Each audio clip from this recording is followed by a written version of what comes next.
الرحمن الرحیم نحمدہ ونصلی ونسلم علی رسولنا الکریم اما بعد۔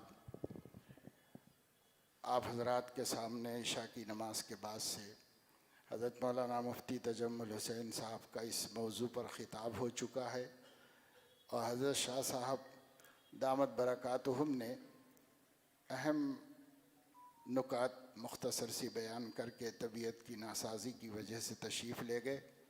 اصل آج کا پروگرام حضرت مولانا مفتی راشد صاحب اعظمی دامت برکاتہم کا ہے، اور انہی سے استفادہ کرنا اصل مقصد ہے۔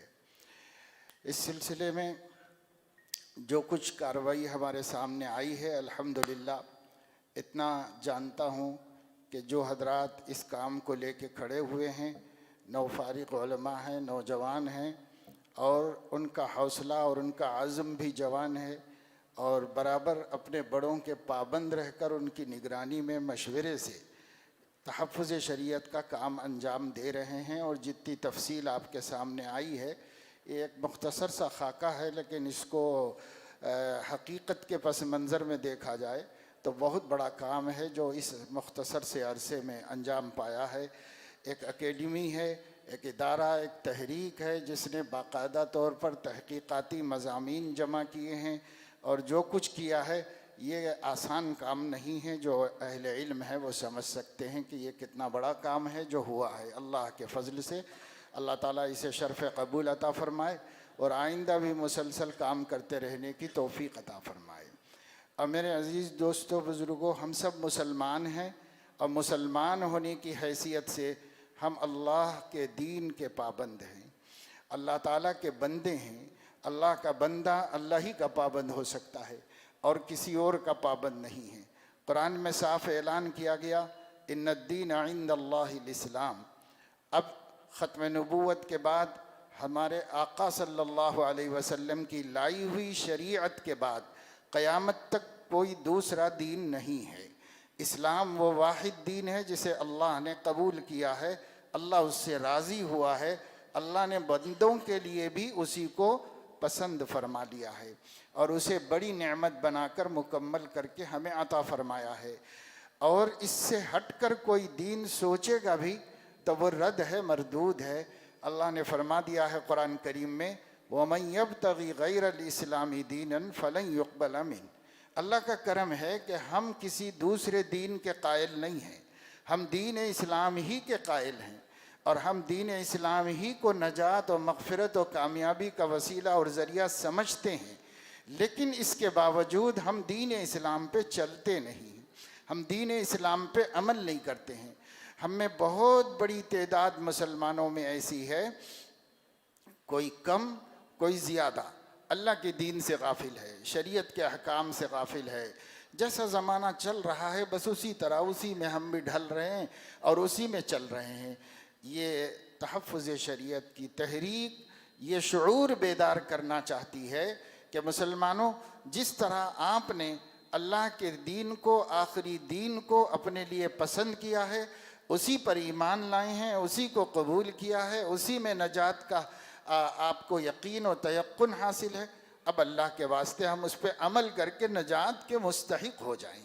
یہ عمل میں جو کوتاہی ہو رہی ہے اس کی طرف متوجہ کرنا ہے۔ یہ دین کتنا اہم ہے، کتنا پیارا ہے، کتنا ضروری ہے، اس کے واسطے آپ صرف اتنا جان لیں کہ اللہ نے قرآن میں فرمایا ہمارے آقا کو خطاب کر کے صلی اللہ علیہ وسلم، فَاسْتَقِمْ كَمَا أُمِرْتَ، آپ کو جس طرح حکم دے دیا گیا ہے اسی پر ثابت قدم رہے۔ وَأْمُرْ أَهْلَكَ بِالصَّلَاةِ وَاسْتَبِرْ عَلَيْهَا، گھر والوں کو بھی نمازی بنائیے، خود بھی ثابت قدم رہیے اس کے اوپر۔ وَاعْبُدْ رَبَّكَ حَتَّى يَأْتِيَكَ الْيَقِينُ، جب تک کہ موت نہ آ جائے اپنے پروردگار کی عبادت و بندگی کرتے رہیے۔ چنانچہ حضور علیہ السلام نے ہم لوگوں کو تیقن دیتے ہوئے فرمایا کہ وَبِذَلِكَ أُمِرْتُ وَأَنَا أَوَّلُ الْمُسْلِمِينَ، جس شریعت کی میں تم کو دعوت دیتا ہوں میں بھی اس کا پابند کیا گیا ہوں، اور میں پہلا فرما بردار ہوں۔ حضور علیہ السلام کے لیے بھی جب یہی شریعت تھی اور اس کے وہ پابند تھے، اور اس میں ان کے ساتھ کوئی رعایت نہیں کی گئی، تو ہم لوگوں کے ساتھ کیسے ہو سکتی ہے؟ حضرت علیہ السلام نے فرمایا کہ میں گھر میں جاتا ہوں کبھی مجھے کھجور پڑی ہوئی نظر آ جاتی ہے، جی چاہتا ہے کہ اللہ کی روزی ہے، نعمت ہے، اٹھا کے کھا لوں، لیکن پھر اس خیال سے رک جاتا ہوں کہ مجھے نہیں معلوم کہ یہ صدقے کی کھجور ہے یا ہدیے کی کھجور ہے، کیونکہ آپ کو دونوں طرح کی لوگ لا کر دیتے تھے، آپ رکھتے تھے۔ تو حضرت علیہ السلام فرمانے جی چاہتا تھا کہ کھجور پڑی ہوئی ہے اٹھا کے کھا لوں، لیکن نہیں کھاتا تھا، اس لیے کہ ہو سکتا ہے صدقے کی ہو، وہ میرے لیے حلال نہیں اور میرے لیے درست نہیں۔ تو اتنی احتیاط۔ وَبِذَلِكَ أُمِرْتُ، مجھے بھی دین پہ چلنے کا حکم ہے، مجھے بھی شریعت کی پاسداری اور پابندی کا حکم ہے، تو اللہ کے نبی صلی اللہ علیہ وسلم کرتے۔ ایک صحابی نے مکہ مکرمہ میں نکاح کیا، نکاح کرنے کے بعد ایک عورت نے آ کر ان سے کہا کہ آپ کو اور جس سے آپ نے نکاح کیا ہے اس عورت کو، دونوں کو میں نے دودھ پلایا ہے، یعنی یہ بتایا کہ نکاح درست نہیں ہوا، یہ نکاح کرنا صحیح نہیں ہوا، آپ لوگ رضاعی بھائی بہن ہیں۔ ان کو بڑی فکر ہوئی کہ بھئی اب تک پتہ نہیں، اتنی عمر گزر گئی، اتنی زندگی گزر گئی، اور یہ اب آ کے اچانک نکاح کے بعد اس نے یہ خبر دی ہے۔ تو فوراً سامان سفر تیار کیا اور فوراً وہاں سے مدینہ منورہ پہنچے اور حضرت علیہ السلام سے صورتحال عرض کی۔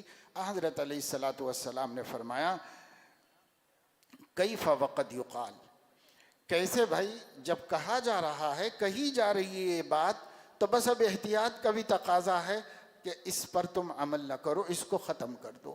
انہوں نے اس پر پھر حضور علیہ السلام کی بات پہ عمل کر لیا۔ یہ تفصیلی احکام تو بہت ہیں، کچھ احکامات ہیں جو شریعت میں حلال و حرام کی حیثیت سے ہمارے سامنے ہیں، اس میں کوئی لودو نہیں ہے، کوئی سمجھوتا نہیں ہے، ہر مومن کو اس کے اوپر عمل کرنا ہے۔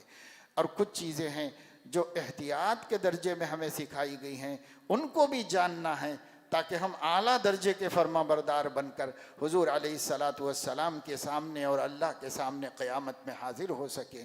یہ سب صحابہ کرام کی زندگیوں کو پڑھنے سے ہمیں یہ باتیں سمجھ میں آتی ہیں، اور کتاب و سنت کی تعلیمات سے ہمیں ان باتوں کا علم ہوتا ہے۔ تحفظ شریعت کے ذریعے کوشش کی جا رہی ہے کہ عام مسائل جو روز مرہ زندگیوں میں پیش آتے رہتے ہیں اور امت مسلمہ علم کے اعتبار سے بھی ناواقف ہے، بے خبر ہے، اس لیے تحفظ شریعت ایک تحریک ہے جو بر وقت مسلمانوں کو شرعی رہنمائی سے واقف کرا دے۔ کوئی مسئلہ پیش آئے، اس میں ہماری شریعت کی رہنمائی کیا ہے؟ یہ شریعت وہ ضابطۂ حیات ہے جس کے بغیر نجات نہیں، اسی پر عمل کر کے کامیابی ہے، اسی سے ہماری نجات وابستہ ہے۔ اللہ کے نبی نے فرمایا لن تضلوا ما تمسکتم بہما، جب تک تم شریعت کے بنیادی ماخذ سے چمٹے ہوئے ہو، اسی وقت میں تم ہدایت پر ہو، ہٹو گے تو گمراہ ہو جاؤ گے۔ اس لیے گمراہی سے بچنا ہے تو شریعت کے پابند ہونا ہے، گمراہی سے بچنا ہے تو احکام سے واقف ہونا ہے، اور اللہ کی مغفرت اور نجات کے حصول کے واسطے اس سلسلے میں ہمیں جد و جہد کرنا ہے۔ اللہ تعالیٰ اپنے فضل و کرم سے توفیق نصیب فرمائے تمام مسلمانوں کو کہ وہ جس دین پر ایمان لائے ہیں اس دین کو جاننے اور اس پر چلنے کا ارادہ کریں، ہمت کریں۔ انشاءاللہ جتنے مسائل مشکلات اس وقت مسلمانوں کے سروں پر منڈلا رہے ہیں، وہ دین چھوڑنے اور شریعت سے بغاوت کرنے کے نتیجے میں ہے۔ جب ہم دین سے چمٹ جائیں گے اور شریعت پہ جم جائیں گے، دنیا کی کوئی طاقت ہمیں سرنگو نہیں کر سکے گی، جھکا نہیں سکے گی۔ اللہ اپنے فضل سے ہمیں توفیق نصیب فرمائے۔ حضرت مولانا کے قیمتی تفصیلی علمی خطاب سے آپ لوگ مستفید ہوں۔ گزارش ہے کہ بیچ میں جگہ خالی ہے، اس کو پر کر لیجئے۔ مجلس کے آداب یہی ہیں کہ درمیان میں جگہ نہ رکھی جائے۔ ہم لوگ تو مسجد میں بیٹھے ہیں اور دینی مجلس میں بیٹھے ہیں، اس لیے سب حضرات آگے بڑھیے، جو جگہ خالی ہے اسے قریب کر لیجئے۔ علماء کا بھی یہی احترام ہے۔ صحابہ کیسے بیٹھتے تھے؟ صحابہ نے خود بتایا کہ جلس رسول اللہ صلی اللہ علیہ وسلم وجلسنا حولہ، اللہ کے نبی بیٹھے اور ہم اطراف بیٹھے، تو اطراف میں بیٹھنا چاہیے بیلنس کے ساتھ۔ اور توجہ دھیان سے سنیے، انشاءاللہ بہت قیمتی موقع ہے۔ لوگ ہزاروں روپیہ خرچ کر کے جاتے ہیں، ان کے درس میں تھوڑی دیر بیٹھ کے خوش ہوتے ہیں، علم اور نورانیت حاصل کرتے ہیں۔ ہم لوگوں کو اپنے گھر پہ بیٹھے ہوئے یہ علماء کرام، محدثین عظام، مفسرین کرام مل جاتے ہیں، تو بسا اوقات ہم قدر نہیں کرتے، لیکن ماشاءاللہ یہ مجمع بہت قدرداں علماء کا قدرداں مجمع ہے۔